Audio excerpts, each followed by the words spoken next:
whilst preparing for this talk today, I was really struck by the physical journey these two took and our own spiritual journeys. The two of them refers to a couple of followers of Jesus. We're not entirely sure exactly who they were. One is named in the Bible as Cleopas, but they must have been close to what Jesus did. And we find the two people at the start of this journey. They're walking along and probably feeling pretty disappointed and maybe a little confused. They've been in Jerusalem. Maybe they were in the crowd celebrating Jesus' entry to Jerusalem, cheering and shouting and waving palm branches. They definitely know the distress of Jesus' death. Maybe they've experienced the scattering of the followers, and wondering if this is all the end of it. Then, on the third day, the women tell the disciples that Jesus' body is gone, and he's alive, and there's confusion and disbelief and misunderstanding. What a roller coaster of emotions. And now they're heading home, back to everyday life, probably wondering what, if any of it was real. Like those moments in early bereavement when you call out to your loved one, do you want a cup of tea? And then remember when there's no reply. Confusion and disbelief and grief. And did it really happen? How do we go on? It just doesn't seem to make sense. And in this crazy mix of emotions, someone joins them on this journey. I mean, we know, because we have the whole story, that it's Jesus who joins them. But for some reason, they didn't know it was him. Jesus asked them, why are you so sad? And then, ironically, they proceed to tell Jesus all about himself, describing what has happened and how he died. And but the last thing they anticipate is that it would be Jesus walking with them.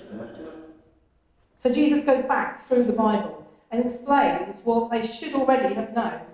He tells the men how his coming had been told through Scripture and prophets. He tells them that when he was alive, the signs of who he was often not recognised. And now, after his death, it might have seemed like the followers put their hope in the wrong thing. But he's patient and takes time to go over who he is again. Yet somehow the disciples still don't quite comprehend who they're talking to. This second part of their journey shows us how Jesus, unknown at that point, joins with them and accompanies them. Jesus comes alongside, acknowledges where they are, and then starts to explain and put the pieces together. Jesus takes their confusion, disbelief, misunderstanding, and becomes the teacher again, helping them to see how it can make sense if you put it all together.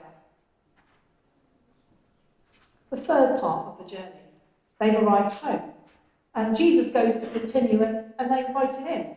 They offer hospitality. I wonder if part of them didn't want the journey to end just yet. Who wouldn't want to continue listening to Jesus' teaching, even if they don't know that's who he was? Plus, after all the teaching, a chance to sit for fellowship, time together in the warmth and comfort of their home. And then at the breaking of their bread, their eyes are opened and they recognise Jesus. Maybe they dined with him before and knew about the breaking of bread, or maybe Jesus just allowed them to see. We'll never know what it was that they saw, but they did. And once they understood, though, they certainly would never be the same again. Everything suddenly made sense. They recognised Jesus, see who he is, and then he's gone. Recognise Jesus in our everyday lives can be difficult. Sometimes he reveals himself to us in unexpected ways, just like he does to these disciples on the road. Maybe it's through the kindness of a stranger or a meaningful conversation with a friend. Whatever it may be, we need to be open to recognising Jesus in these moments and allowing him to guide us on our journey. The final part, reaction and action, an immediate response. Get up, go back, tell the others. It was late. That's why they'd invited Jesus to stay. But that now didn't stop them. I suspect I'd have gone, well, after a good night's sleep, I'll go back in the daylight tomorrow. But not these two. Straight up and out of the door.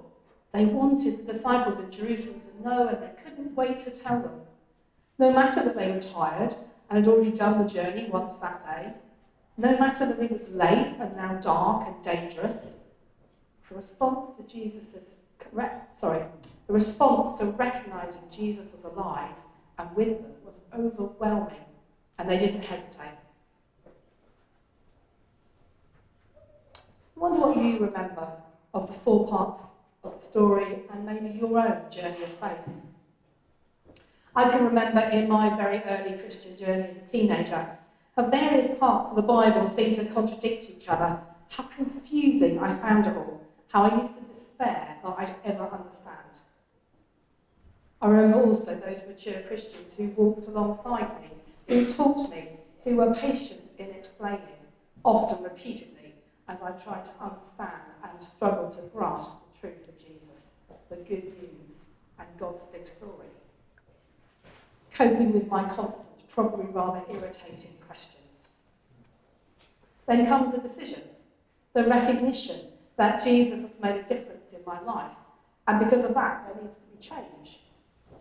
I never had a eureka moment, just a slow, gradual journey of belonging, being part of the church family and then knowing that Jesus is in my life. And then the action. I vividly remember my first mission trip. I remember praying a crazy prayer, just a warning, don't do this. As Jesus was my Lord, he could tell me what to do for him. It's not a good prayer. And he sent me on a 2-week mission in London with street evangelism and a fire breather, going door to door and speaking at big events. It was terrifying. It changed me. To catch me afterwards if you'd like to know more. But that was my equivalent of rushing back to Jerusalem to share the good news. I wanted to step out for Jesus. So I wonder where you are this morning on your road to Emmaus. At the start, maybe in confusion and disbelief, maybe being accompanied and things being explained, maybe part of the fellowship and recognising where Jesus is, or maybe it's reaction and action. So let's see each of those. Maybe you're in one of those sections and seek to move on. Has something happened in your life to bring confusion that's taken you back to the start with uncertainty and disbelief? Maybe you've had doubts about your faith or struggle with personal issues. The good news is that Jesus is always with you, even when you don't realise it. He's there to guide you through your struggles and to offer comfort and support. I wonder, do you need it all explaining? And the jigsaw pieces putting together. There are wonderful people here who would love to accompany you on that part of your journey, sharing their knowledge and grappling with your questions. Has there been a recent aha moment and you need to do something about that? A recognition of who Jesus is in your life?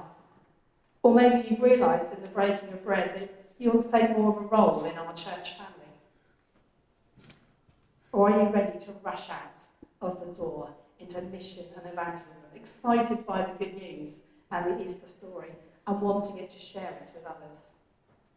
Wherever you are on that road, if you speak to Thea or one of the ministry team before you leave, particularly if you do want people to accompany you, or you've got that action you want to take. The road to Emmaus reflects our journeys of faith, but it also teaches us how to join others on their journey. We need to listen to people, especially when they share their pain and doubt. To remind them, to help them see how their story is part of God's story and the story of the death and resurrection of Jesus. The significance of breaking bread with one another, of fellowship and hospitality, and having our eyes open to the presence of Christ among us. And then that urgent call to go and share our faith and our joy with the world. For the Lord has risen indeed and is walking with us on our journey through life.